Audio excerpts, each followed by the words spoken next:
Oh,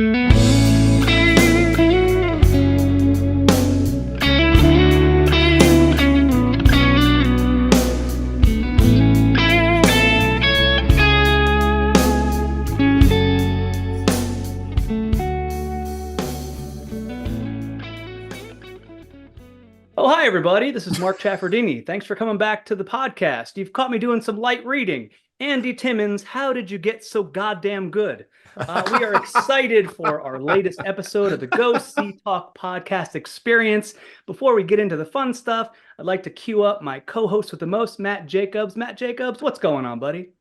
Hey, Mark. Thanks for having me again. Andy, great to have you here. Thrilled to be here. And I'm very curious about that light reading. That must be very, very light reading. It is, but it is fiction, right? That is a fictitious. It's called Shiver, book. AKA Andy Timmons. How did you get so goddamn? Your music gives me chills. But come on, man. We are extraordinarily happy to introduce our next guest. You've already seen his face, you know his music, but he is the silky smooth music man, jazz dabbler, legendary shredder of a band so naughty they named it twice. He's the Bob Ross of six strings, a true guitarist, and a hell of a nice guy.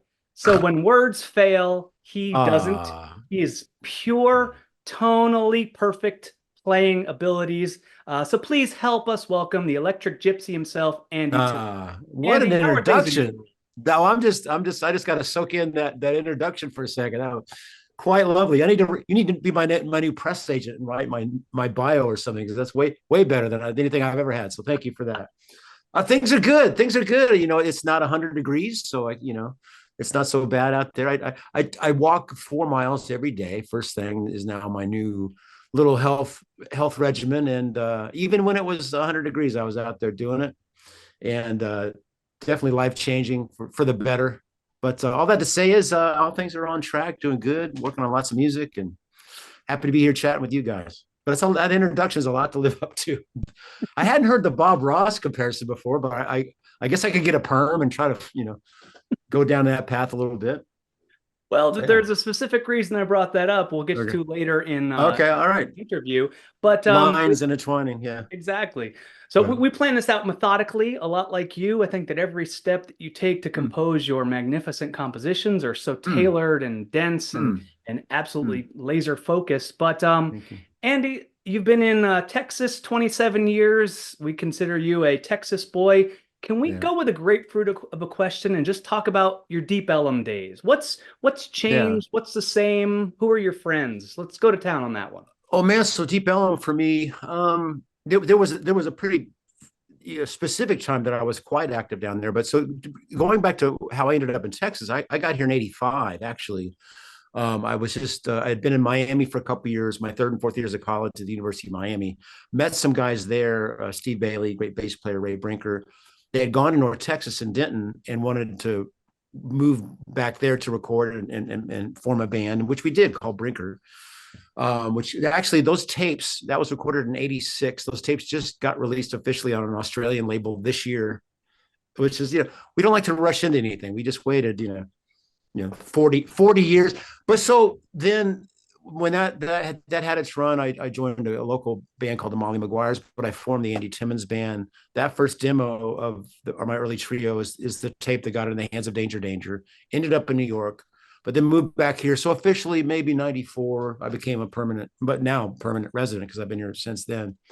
And at that time, I mean, Deep Ellum has definitely gone through multiple, incarnations, for sure. And I'm definitely not an historian about that. Now, Mike Dane, the bass player that still works with me in the Andy Timmons band, he would know the history a lot better than I, because there was so many different scenes. There was kind of a punk scene, and of course the New Bohemians and a lot of the bands that were forming there in the mid to late '80s.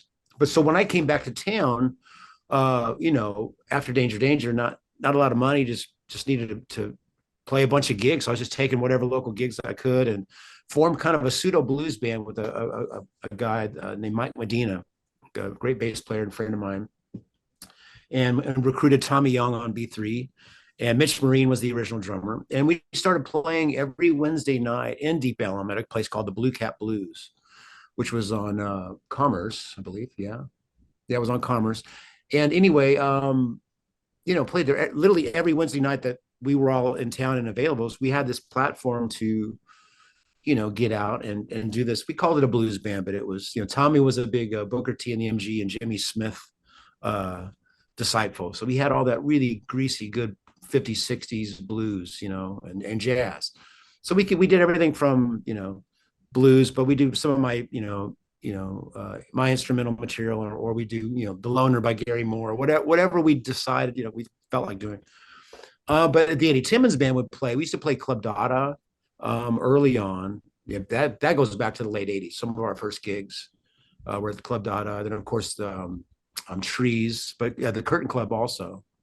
But I do remember, one gig as we're loading out of the Curtain Club. This had to be mid to later 90s. Things got dangerous down there for a while. There's a lot of gang activity. So it seems like it goes in different waves of being cool, but then gets kind of like dodgy for a while. But I just remember coming out of a gig and there was like a line of SWAT team sweeping the streets. And I'm like, cover me. I'm going to my car, kind of thing. So, it's had its ups and downs. But if you go back to the early history, that's where a lot of the great bluesmen would play, Blind Lemon Jefferson, and of course Robert Johnson recorded not far from there. About half of his recorded output was in a little building, just not too far out of Deep Ellum. But yeah, the Blue Cat was fun days, just because we had a home and people would come every week, even though we probably played a lot of the same tunes every week. We had a great time. It was always fresh, a lot of improvising, great camaraderie with the band. That was a really special time for me. So now it's a little rare that I get down there. I guess we've played the Bomb Factory a couple times. But yeah, I tend to play in Texas. There's the great Guitar Sanctuary not far from where I live here in McKinney. And they've got a cool venue attached to this amazing guitar shop. So that's, it's 10 minutes from my house. So out of laziness, that's where I play. Creature of convenience. That's great. No doubt. Every now and then the Kessler's a great place too that we like to play. That's a really good listening room. Dig that. Kind of makes me think, like, when you play the same things again, it's like you were YouTube before YouTube. Somebody can come and always hear you playing the same stuff, like, hey, 60 million visits, not views. And yeah, exactly. Well, they would have heard Little Wing every night and probably Cry for You, And but then people would request it every night. They just loved what we would do with those tunes every night and just have fun with it. So yeah, and it's just always great to have that outlet, whatever I was doing because through those years I would have still had the Andy Timmons band. I was, began working with Olivia Newton-John in 99. That lasted 15 years. Then I was also working with Simon Phillips. So, but when you're home, it's just good to have that gig to go play, just to keep those chops together, whether I'm working in the studio or whatever. It's different when you're with your band playing live and soaking up the energy of the people. So that was, that's always good to have that. It's awfully handy. Like Mike Stern would play for years at the 55 bar up in New York every Monday night that he was around. It's just good to have that outlet. So I missed that a little bit. But you mentioned Cry for You. I mean, that's like the Ballad of Paul Revere, Beethoven's Fifth, Foggy Mountain. Holy crap, that's an immortal song. I'd love to get into that too. But the question I want to ask for you, you're surrounded by Marshall, which is great. Marshall. Yes. Yeah. Did I see that you got a signature O'Million audio pedal system? Can you tell us about that? Absolutely. Well, I wish I had a better system to move around, but if you can see, there's my pedal board's over here. There's my 68 Plexi. You can see that I'm using that right now on some session stuff. And yeah, Brian O'Million, who for years was based out of the Guitar Sanctuary, is now working independently, but he's still close by. So he does all my builds and all my tweaks, and he's nothing if not meticulous. He's incredibly amazing at how he lays everything out and gets everything sounding great. But of course, the brain of the board is the Daniel Steinhardt's Gig Rig, the G3 switching system. So that's kind of the brain and the heart and soul of the rig. And then all my assorted necessary gadgets that I love. So how much input do you have to get the AS tone? Is it like, do they just give you something and it's like, tweak this? Or are you in the trenches with the? What do you mean AS? What does that mean? Sorry, AT, Andy Timmons. At first I was thinking Andy Timmons Experience. Your acronym could be 8. It could be 8. I like that. I ate. What did I ate? No, it's well, especially since working with Keeley. it's been extremely in the trenches. So my earlier signature pedals, there was one with Exotic called the BB preamp. And that essentially was just trying to get them to replicate my Magic very early BB preamp, which was down to the switch that was used. It was down to the clipping and the compression had changed over time. But it was really literally down to it sounded better with the crappier switch. Like they improved the switch. It's like ruin the tone. It's like, but that's what, so, but with the actual circuit, it was just a circuit that I dug. And the same thing was with when I started using the JHS Angry Charlie. And I met Josh, who's an amazing guy. And he said, man, since you started using this pedal, we're selling a lot more pedals, maybe if you want to do a custom version. And that's when we got in, just we tweaked very basic things. It didn't reinvent the pedal, but I shaped it to what I really wanted it to do. But then when it came time to work on my signature delay, my dual echo, Daniel Steinhardt, when I asked him who would be, the best company to work with, to come up with this ultimate echo that I wanted to design, and he just without flinching said, Robert Keeley. And so that began basically nearly a 2.5-year process. Once we started working on that echo, it took about 1.5 years. But half the work was done in this room and half the work was done in Oklahoma City. We're 3 hours apart. Keeley's in Oklahoma City, McKinney, 3 hours. So instead of, here, we'll FedEx you the pedal, but what do you think? Well, it needs more air around 5. You can't describe sound, really. I mean, you can, but it's not, it goes way beyond science and graphs. Because I've had people tell me, no, it says right here, it's identical. the graph says, I'm like, well, I'm telling you, it's not, So we were able to be in the room throughout the whole process. And 1.5 years of back and forth. And once they realized, oh, okay, Andy has these ears and these ideas, and I saw that they've also got the ears and ideas, and we were both willing not to accept anything less than better, if and not way better than what I was already using, which was a combination of vintage and modern things that all did iterations of what I love about the great echo sounds, the old tape echo, EP3 Maestro that I love, the Memory Man, Electro Harmonics original echo, and the Strymon did a good job of kind of me trying to replicate those things. So this kind of was the next level of what I loved about all those units. And they were just willing to go down the path, which it's like being in the studio. If you've got somebody, I've been blessed with, Robert Wexler early on, my incredible engineer and co-producer, and Mike Dane, the bassist in my band, is an incredible engineer and co-producer. So each guy is like willing to go, to whatever lengths that it takes to get to where we feel like we've got something great. But that's not always the case. Sometimes there's budgetary issues. But it gets down to money a lot, doesn't it? You might have noticed that thread in the world is like, so none of these things I would have ever done if it was about money. That's the thing. It's like, these aren't billable hours. The time it takes to do what you want to do as far as the level that you want to achieve. It's not about, I expect to get paid XYZ for my time. But if you love something enough, it doesn't matter, and somehow along the way, whatever career that I've had or managed to still have, I think it's based on that, and maybe at this point in my life, that brand is becoming more recognizable about, well, I just don't want to put stuff out there for the sake of putting it out there. I want it to meet my expectations, which of course it never quite does, but by having that personal bar set, is a great thing, even though it can be torturous for yourself and those around you. But getting to the point about Robert Keeley and his team, and Robert Wexler and Michael Dane and Mike Medina, I'm blessed with great people around me that are as invested as I am in just doing something that's worthwhile and not just cranking out a product. At the end of the day, yeah, I'm happy that the Halo, and then after that, what's now the Mark III driver with Keeley, they've done incredibly well. But it started off very selfish. It's just, this is the gear that I really, really want.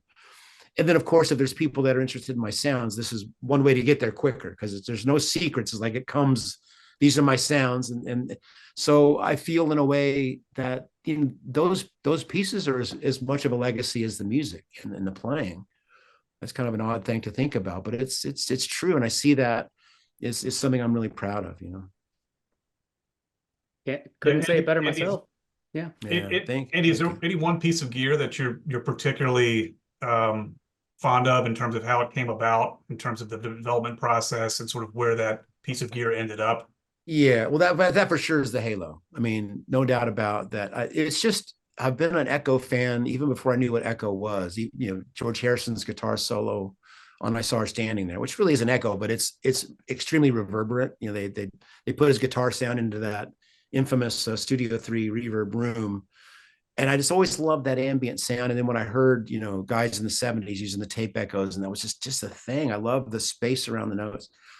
And so again, for Robert Keeley, Aaron Tackett, Aaron Pierce, everybody at Keeley, just really Robbie Harris on the graphics, just everything about that whole journey was so rewarding. Not only, but because I got the sound that I really got the sound that I was imagining.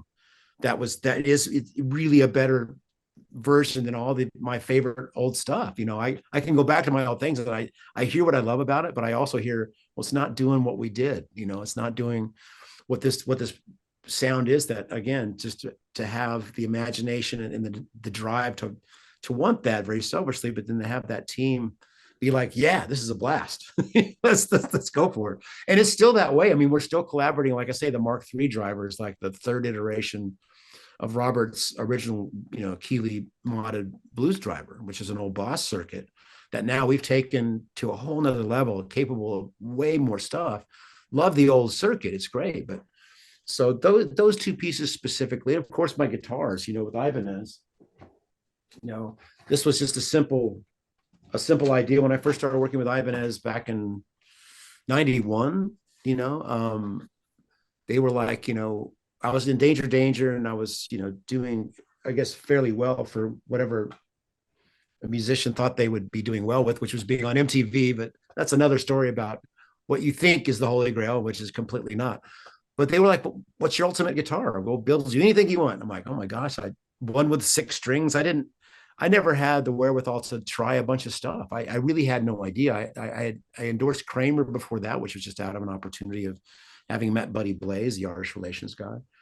But they went down a path. They sent me, you know, all their best instruments for me to try. And it basically got down to, I had this old part Strat that Kramer had put together. It might've been Schecter or Chandler parts. I said, I just like this old unfinished neck. It just feels great. And they had the RG body, so I wasn't very Strat-like. So I wanted a Strat that looked like Eric Johnson's 54, you know, Tobacco Burst, the classic. And of course, he being one of my ultimate heroes, for sure, sonically and musically. But that's where it started. And it's basically, but with the modern amenities, you know, there's this humbucking pickups and, you know, a more stout bridge and some basic things about it that, and I love old Stratocasters. I've got a couple nice ones. They're very great for what they do, but there's limitations. I couldn't do a night of my own music entirely on a Strat, but people love it when I pick up the old guitar.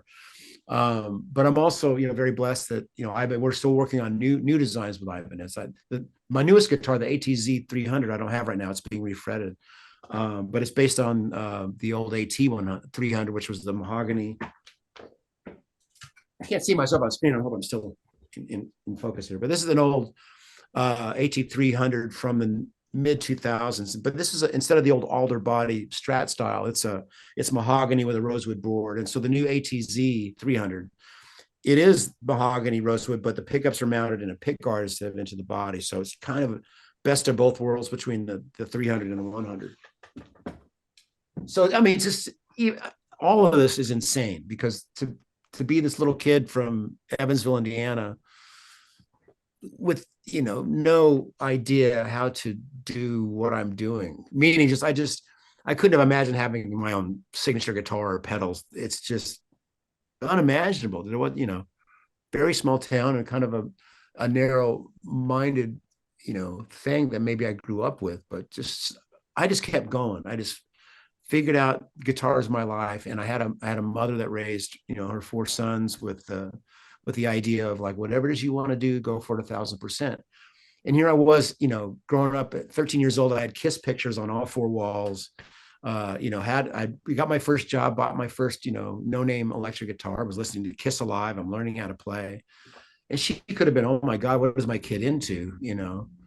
But never discouraged, only encouraged. And I started taking guitar lessons at 16. And she arranged, for me to go to college. We had no money, but through student loans and, whatever work study programs, I managed to study classical for 2 years. Then I went to Miami, like I mentioned, was a jazz major, and that was four of the most valuable years of growth that I ever experienced, all just based on certainly my desire and my drive, but my mother encouraging me and a couple key people in Evansville, saying, yeah, you need to go do this. If you don't do this now, you'll regret it the rest of your life. Somebody said to me at a music store, a guy named Bruce Jeffries ironically, he had a store called the Dallas Pro Shop in Evansville, Indiana, not knowing I would end up in Dallas.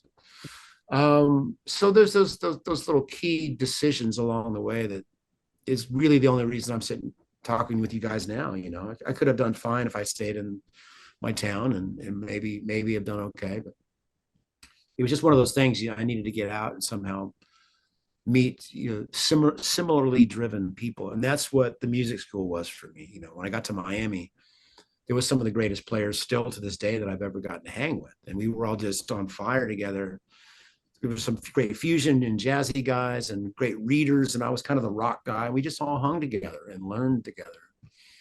So anytime now when I go to do these camps, I just did one with Steve Morse at Andy Wood's Woodshed, and you go and there's all these amazing other players that are there to do concerts and teach, and I'm honored to be a part of that.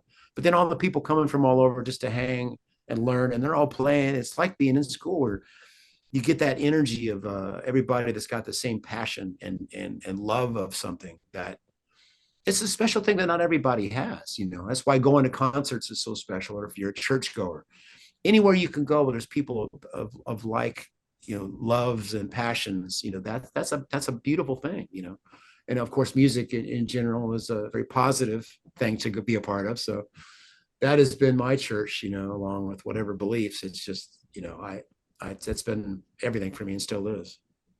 So Andy, I feel like you're sort of reading our minds here, because one of our broader goals was to get a better understanding of what makes you tick and how you became the type of player that you are today. And so you could have played the piano, you could have played the sax, you could have played the bass guitar, but you decided to pick up the electric guitar. And so you mentioned a couple of influences that you've had from your younger years, but what was it about the electric guitar that made you want to become so proficient in that instrument? It's so easy to answer that. I just loved everything about it.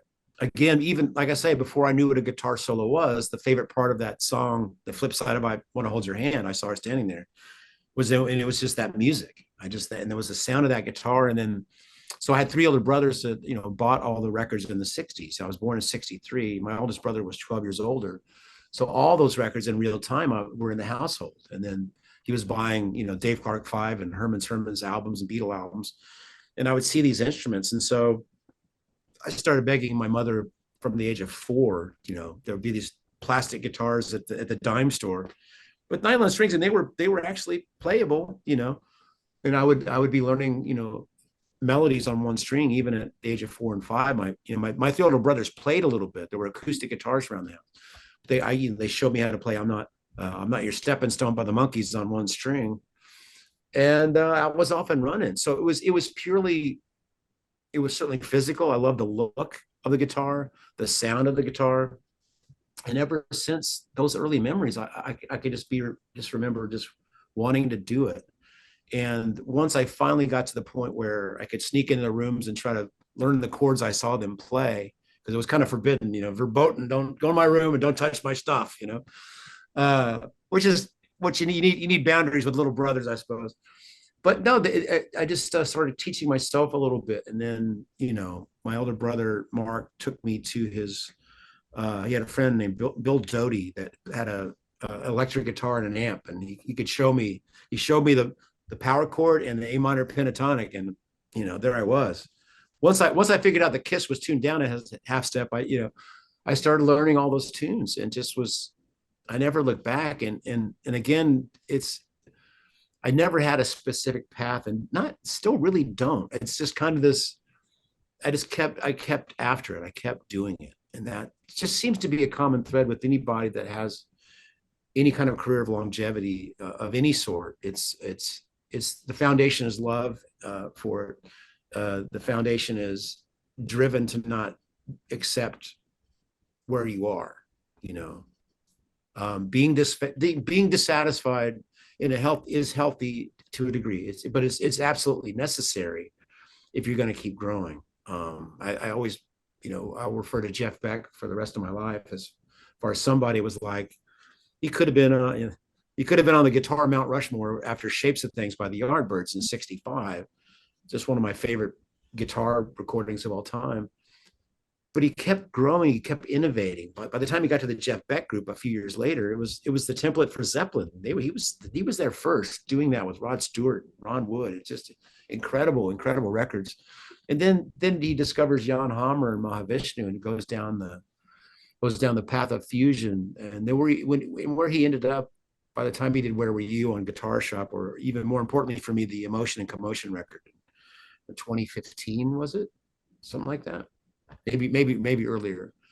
He just kept going, you know, and even without the success of his like Clapton or Page, his kind of Yardbird contemporaries, I love his trajectory even more so. I love Clapton and I love Jimmy Page, what they contributed in their days, you know, magnificent. But Jeff was the one that quite recognizably kept evolving, and that's kind of more of a beacon for me. You know, I'm 61 now, so I've been at it for a long time, but I know that I'm scratching the surface with whatever I feel my potential is, and that's what drives me. That's what keeps me going. I look backward to the players that I love and can continue to draw inspiration from. And of course, I hear new players that are, you know, incredible, but I tend to gravitate to, you know, some of the early originators for the authenticity and somebody that really gave us something unique. Not that I want to replicate, but that I just want to be inspired by that, you know, and hopefully find my own voice through that, just by just keep doing it, you know. There's my thread. You just got to keep doing it. It's like Captain Obvious. Yeah.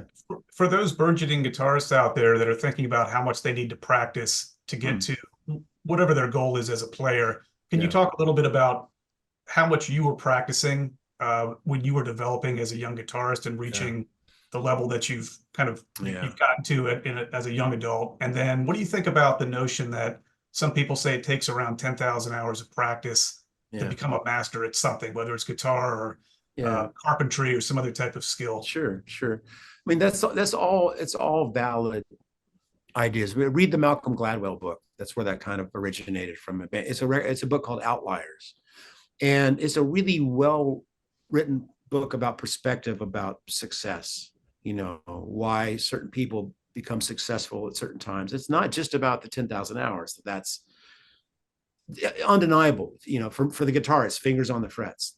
You can't replace that. You're not going to get a shortcut on YouTube and learn these 7 licks and then you play. But okay, so first off, I was never a good practicer. Still not the best practicer, but I do practice.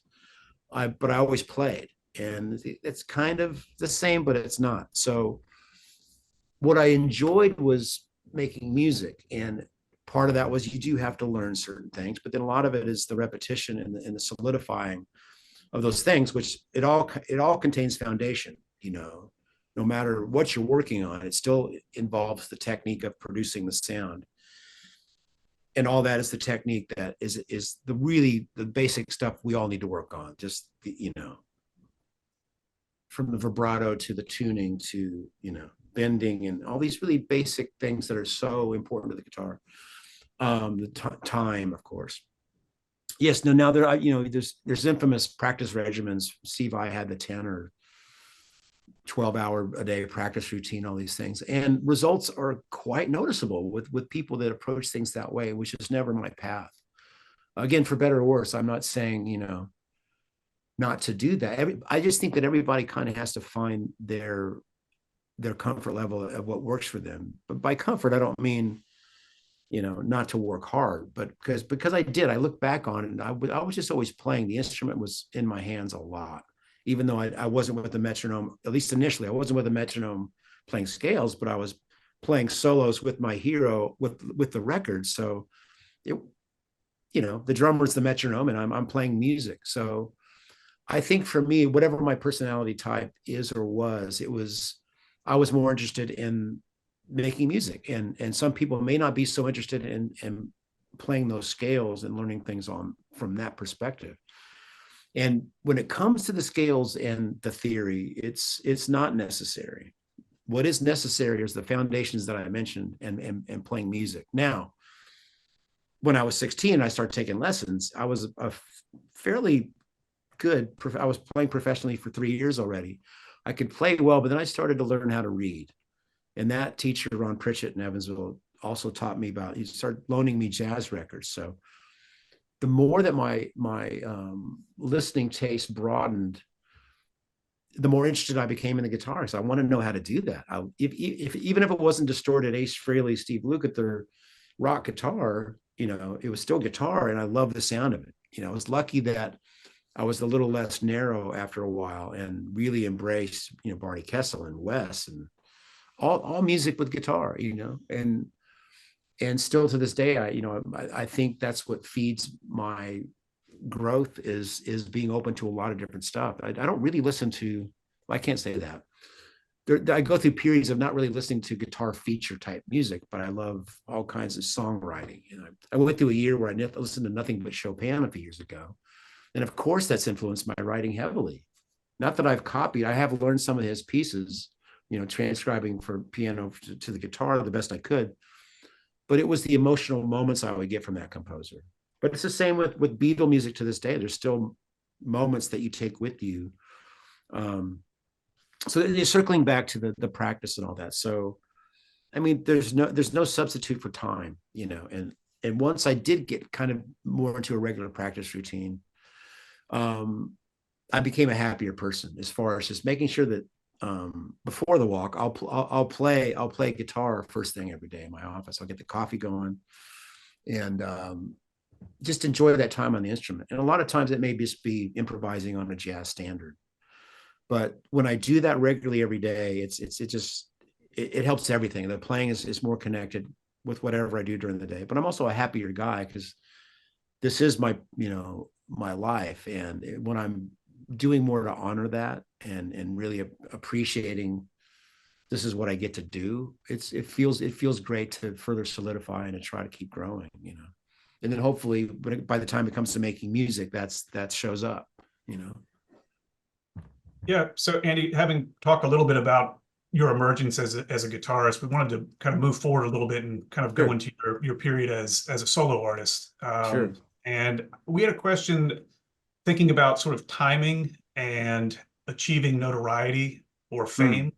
And so the basis of the question is kind of thinking about back to the 80s, and you've got some of the best guitar soloists, or at least the most well-known instrumental guitarists came about in that era. So you've got guys like Satriani and Vai and Eric Johnson, and it was sort of a golden era for instrumentalists playing the guitar. And so it's interesting, like if you go out and ask guitarists, like who are some of the best players to ever pick up the instrument, you're in that mix with those players and many others, right? So, but it's interesting that you came out with your first solo album, and I think it was 94 with your Ecstasy. So 94, 95, somewhere in there, yeah. So like it's kind of an interesting time to put out a guitar forward instrumental album because music had changed pretty dramatically at that point, right? And so absolutely, the 80s hard rock scene had ended, and you didn't see a whole lot of guitar solos, and instrumentals were not as popular in mainstream music. Sure. So I guess the question is, how much of a role do you think that timing plays in receiving or achieving broad recognition as an instrumentalist? And do you feel like you had to work harder because you came out kind of past a certain window to achieve that notoriety that you have? Yeah, that's a really great question. Part of it for me was as I was getting my instrumental thing together, it was very much influenced by Satriani initially, because sort of when the Alien came out, and it was just like, yes, of course he's playing his ass off, but there were great songs. These are really good tunes, you know, and that appealed to me just as I'm a pop guy at heart, you know. So I formed the Andy Timmons Band in 1988 and started recording material, you know, not just based on Satch, but of course, you know, Vi was already, you know, huge on the scene, and we knew Eric in Texas, and of course he was exploding with the Musicom, and of course all the, you know, just the older Hendrix and Stevie Ray, all these great guitar players. So by the time I got my first It's Getting Better, Wanted Man, Innocence Lost cassette together, you know, I sent it to Relativity Records because that's Joe and Steve's label at the time, and the guy was like, yeah, we've already got Joe and Steve, you know. So there was a lot of I was up against a lot of well-established, you know, players, and rightfully so. I mean, I'm on their coattails in a way as far as getting into that arena, so to speak. And that's right about the time I got the offer for two different gigs. One was for Danger Danger, and the other was for Tower of Power. So that was quite a crossroads, so to speak. You know, Tower of Power being a much more, you know, muso respected, you know, funky rock group out of Oakland, and then, but the allure of, you know, MTV and the pop, you know, metal arena, you know, so to speak, because that was my foundation. You know, I could have gone with the funk fusion. You know, I would have been happy if Miles would have called. You know, there was no Mike Stern, but I wanted to be. You know, but yeah, okay, but I can be a team player in this rock band. I guess, you know, it goes back to my Kiss days and Rush and Foghat and REO, and let's go. And it was a blast. But that's how I learned about what my goals really were. I think at that point in any musician's career, you would think that getting signed to a major label and being on a major label record, which was my real goal. I just want to be on a record, you know, be on the name and the credits like Steve Lukather, my hero. You know, this was a goal, and that was kind of initially that was checking that box in a major way. And we did some amazing tours, opening for Kiss on two different tours. You know, my first concert I saw was Kiss in '76. So you can imagine the moments of like, I can't believe I'm here doing this. But as it went on, and I recognized the music business, especially the label industry, and how low the musician and the art, you know, was on the totem pole of importance. And it was just another big business, and people just did not matter.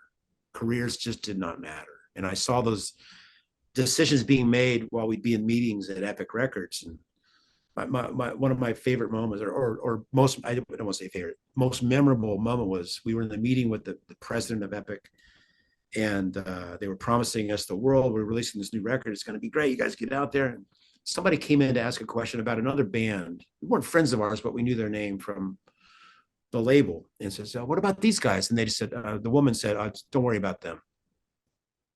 And I knew in that moment that all those lives were just affected by this woman's wave of the hand. It was like, okay. And that was just one small little element of like, okay, this is not what I really want out of life. What I want is what I'm here talking about with you guys now, 30 some odd years later, 32 years later, is that I just love the guitar. I love music. And I knew after that band, you know, fell by the wayside, that has nothing to do with what I want. And so I went back to Texas. I'd been recording the tracks for what became Ear Ecstasy through my whole tenure with Danger Danger. And it was actually Reb Beach that, you know, encouraged me. I'd given him a demo of all the tracks that were going to be on the record. I said, yeah, here's the demos. You know, I'm going to re-record everything. And he says, well, what are you talking about? This is done. This is your record. This is great. It's like, because I kept thinking, well, I'll get a deal. I'll do these, you know, in a bigger studio or something. But because it was done, you know, it was well recorded, but some of them I really thought were demos. But because there was zero pressure, it's all improvised. It's just seat of my pants. I'll redo it later. And then you live with it and you go, oh shit, I can't beat that, you know. So then from then on, I didn't even send it to a label. I just put it out on my own label, and then labels came to me, hey, we can license this. So my career just kind of started to trickle, just for me regrouping and saying, I just want to do this on my own terms. You know, I don't want a label to own my music. That was the other thing with Danger Danger. That third record we did called Cockroach never came out until like 15, 20 years later, because Epic owned it and made it impossible financially for us to get the rights to it. I thought, why would you ever work so hard on something and it not belong to you? None of this made sense. But it was when Steve Vai came along with Favored Nations in the early 2000s. He was the first guy, and I didn't go to him. He came to me and said, "Look, I'm forming this label. Would you be interested?" And he talked to me about the business, and it's like, it's a 50-50 split after expenses. I'm like, this is the first reasonable deal ever. Like, okay, yeah, this makes sense. And that became my next 3 records. With that was then This Is Now, the Sergeant, the Resolution record, and then the Sergeant Pepper record, which by that time it says, you don't need me as your label, just form your own label and I'll distribute it. So he always had my best interests at heart. I know I'm giving very long-winded answers here, but I'm squeezing in a lot of history into a very good question. But where did we start with that? We were starting with. I'm so far past the question, I can't even see the question anymore. Right? Yeah, I think it was just more along the lines of thinking about how hard you had to work, just given the environment of kind of the music atmosphere at that time in the mid 90s. So different. Well, circling back, I mean, I'm constantly seeing comments or people saying, man, you're so underrated, or, boy, you deserve to be a lot more famous. I've even had a very, very, very prominent, well-known player tell me that, you just need to be more famous, as far as why I'm not being invited to join certain tours. So I gotta say, I'm really good with that. I mean, there's the ego, and there's the hope that your music is accepted on the widest possible level. Of course, that's not a bad thing, but I have no problem with wherever I am and how people think of, whatever hierarchy is necessary for people to create in order for them to organize things. Everybody has to have a favorite. There's got to be a top 5, a top 10. I can't be concerned with any of that, but I'm so completely grateful that there's anybody that puts me in the same sentence with any of these heroes of mine, and so I can't be too concerned about it. But as I go, it just kind of seems to be fine and keep getting better. And I'm a little bit of an outlier in that I didn't get in a van and play 300 shows a year. Like that, because by the time my instrumental career was kind of taking off, I was a little, older and had done a lot of the touring, and so that became less attractive to me. That being said, and when I get offered the right situations, I do enjoy doing it. So it's a catch-22. I could have handled things and done things very differently, but I'm very happy with where I am in my life. So there's a huge sacrifice to that lifestyle that is not healthy. And I'm lucky to still be here through just stuff I've been through without, major drugs or whatever, but there's survival techniques that everybody kind of gets into with prescription drugs and alcohol that, can easily take somebody out. It nearly got me. So luckily I made it through that time. And on the other side of it, especially after COVID, where nobody was traveling, you start to realize I can be very productive at home and still, hopefully make great music, but still get out and do some touring, which I've got some more coming up in next year. So easing back into it. But yeah, I think my career has been just a little different than most. I could be more famous, probably. Could I be more successful? No doubt, no doubt. But zero issues with where I am currently and where I feel that things kind of keep growing. So I'm very grateful. Well, it's important that you're happy. I think that is the most satisfying response, whether it's fame, fortune, fun, and frivolity. I think that because Matt and I were reading some articles and interviews you've done with a guitar player, and one of them talked about how you specifically would get done with a tour and be whirlwind, and you come home and just to find all the dust settles. Like, what do I do now? So I think the important thing is, like you said, the satisfaction of you finding, your rhythm, your happiness. But as we're here to prop you up, we're fans. You see the adoration of the fans on YouTube. I think one of the best things that we had learned recently is when we all met at the Winger show, Reb Beach said you're his favorite guitarist, which is really high praise. And he's amazing. Yeah. I followed up with Kip and I said, give me some dirt, give me a joke I want to, mess with Andy on. And he goes, no joke, other than the running joke that we're going to replace Reb with Andy. So, Well, they've been asking me to join Winger since 1993 or 92. I was still in Danger when Paul Taylor first left the group, I guess. And they asked me to join. I was still in Danger, so I was loyal to the band that I was in. But then, of course, when Kip started doing his solo records, I played on, I guess, all of them at this point, or at least most of his solo records. And but so here's the deal. So they had a gig or something in South America, or maybe some shows, and Reb obviously works with Whitesnake, and there was conflicts in the scheduling. And Kip called me, hey man, can you sub for Reb? And I said, absolutely no way. Am I gonna be the guy that's gonna disappoint Winger fans? Because I could never play like Reb Beach. Oh my God, it would be the most epically falling short of what those songs need. It would be fun, but I'm not the right guy. I'm the right guy when Kip needs me for other music. But to try to do what Reb Beach does, good luck anybody. He's such a unique voice on the instrument, and I could never get close to that. I'm a huge fan of Reb's, absolutely, and he's just a great guy.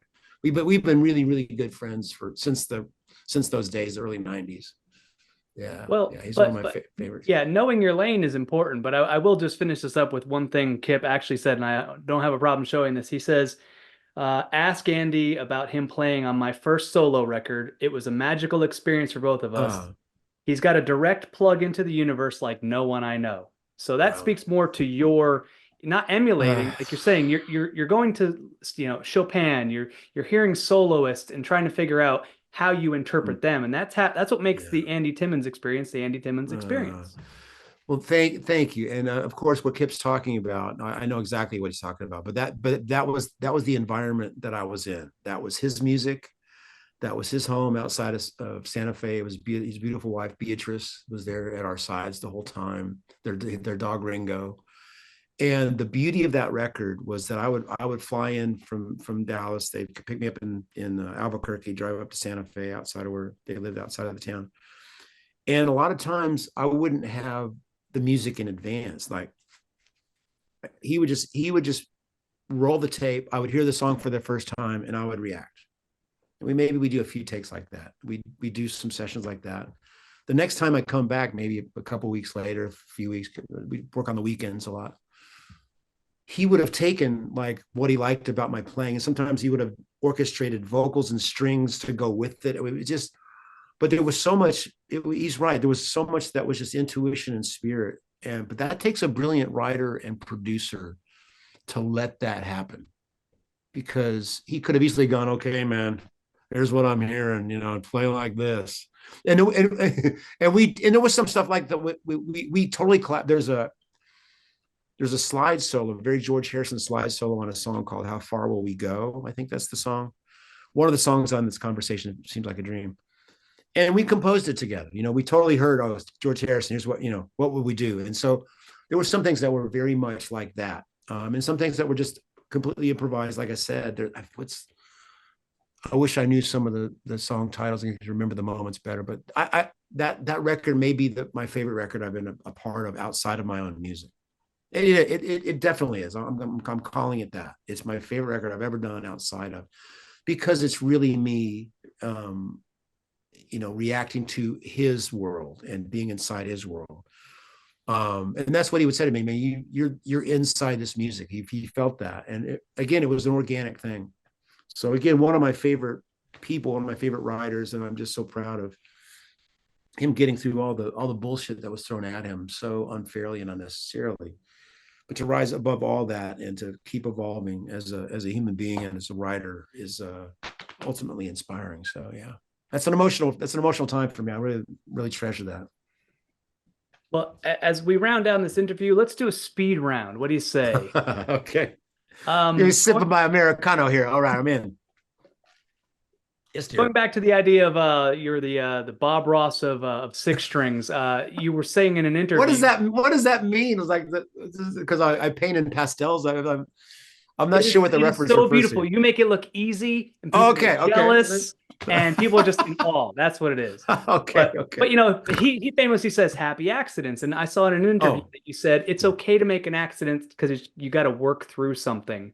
What's yeah. one of your favorite, like, hey, this wasn't intended, but this came out to be, you know, fireworks and magic?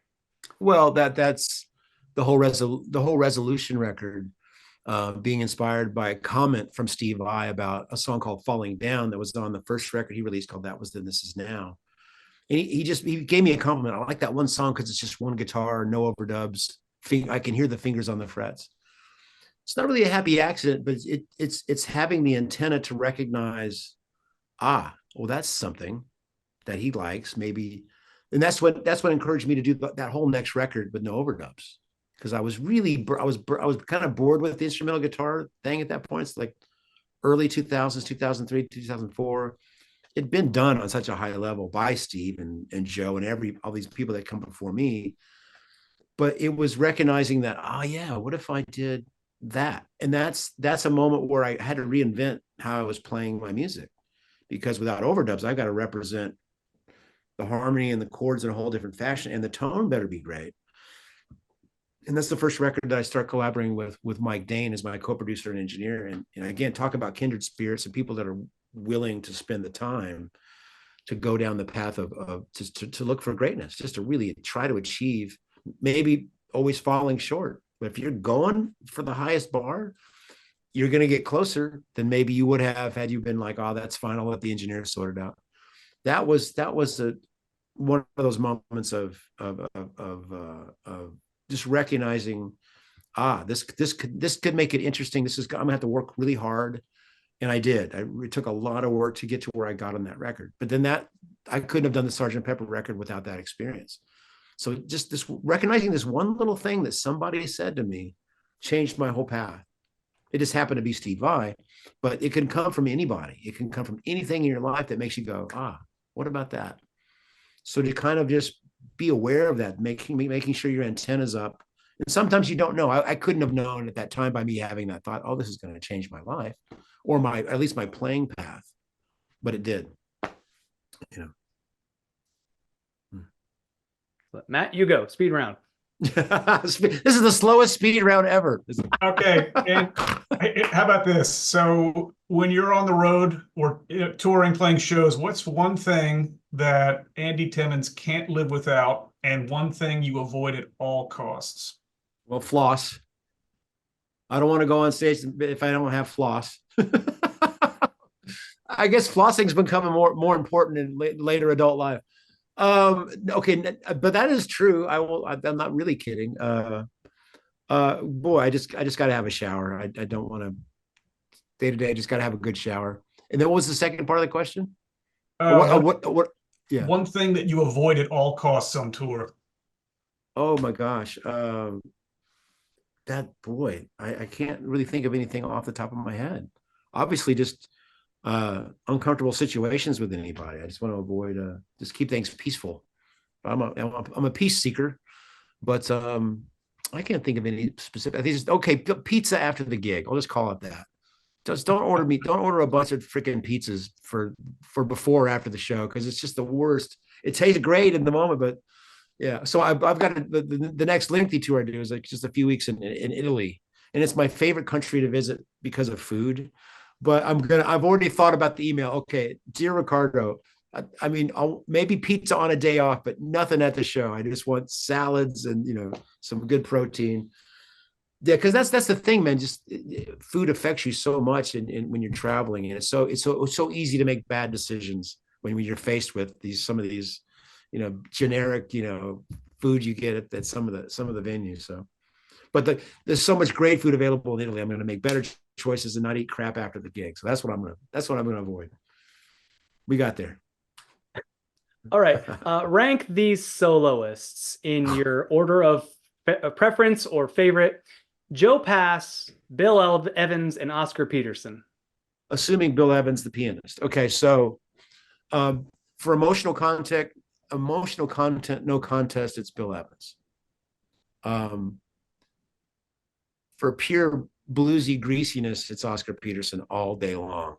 Nobody swings that hard, and nobody is as greasy and bluesy as that. And and third, I hate rankings and choosing these things, but because Joe Pass should be, but it is Bill Evans, Oscar, and Joe. I love Joe, but emotional content, get a lot out of Bill Evans. His version of My Foolish Heart, forget it. Just first time I heard it, there was a particular version I heard on a jazz station out of Denton. This was like 10 years ago. I had to pull over. It was that moving. The piano hadn't done it to me in the jazz world like that. Chopin does it to me, but Bill has that thing, and that's hard to get out of a piano, I think. But there he was, nailing it. So, and I just love Oscar Peterson so much. Well, I bring up Joe Pass because he sounds like 10 people playing, and which your compositions are so dense. You've got your drums and your rhythm, and you play lead, so it all comes together great. And it sounds like you are 10 people. So I think I put you guys in the same category. And so on that note, we'd like to round this out with, what are Andy Timmons' 10 favorite things? 10 favorent things. Could be anything. Yeah, thank you. Well, I've just got to say, my family, I love my wife, Monica, and my son, Alex, dearly. And then second would just be all the other loved ones that I have in my life, that my friends, the people around me that have always believed in me, never give up on me, even if they don't hear from me for periods of time where sometimes I just kind of go away for a while, they've been consistent through my whole life, and I'm very blessed with that. Then everything else is superfluous. But it would start with music, and then the rest would all be music. People that frequently ask me, what do you do besides music? Well, I really don't. It's my hobby. It's my passion. And so, my family, my friends, and then my favorite guitars, my favorite bands. I don't know what life would be without that. It's been the saving grace and my solace since I was a little kid, kind of a shy kid. So music's always been there for me.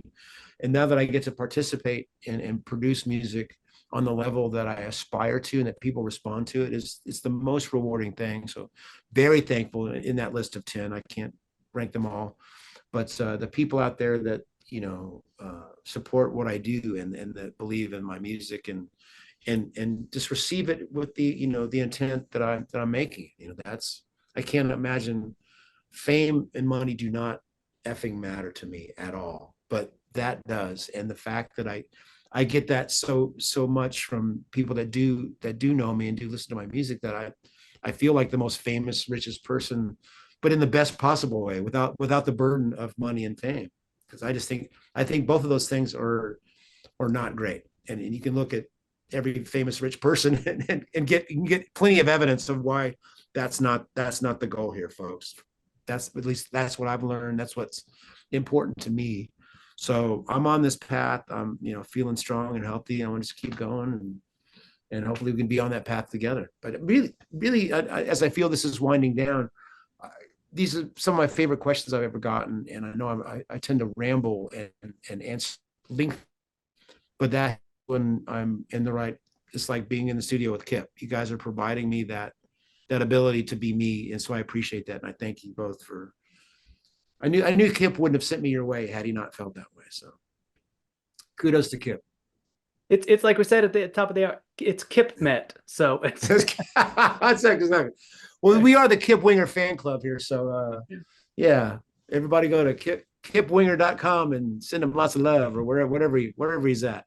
But check out Andy Timmons first. Andy, this has been a very fun session. Likewise. Matt, thank you for your time. Everyone, check out Andy. He's a Texas boy now. Come and see him play live. And we will. That's right. I get down to Richardson every now and then. I've got a dear friend that plays, Jerry Don Branch, plays down at the Tavern on Main. It's just this old tavern on Main Street. The downstairs is still smoking, believe it or not, but the upstairs where we play is a non-smoking little venue. And man, if you ever can, he's like great classic Texas rock and blues. And he's a great singer, great player. The band is killing. And so I go there, every few months and play on I think it's the Thursday night. They do a regular Thursday night. So it's kind of like the old Pong Kings thing. I can just go play and have fun. So it's in Richardson, man. You got to come hang. We will all go together. Well, yay! Andy, from the bottom of our hearts, thank you for your time, and we will catch you next time. That sounds good. Anytime, man. Happy to hang with you guys.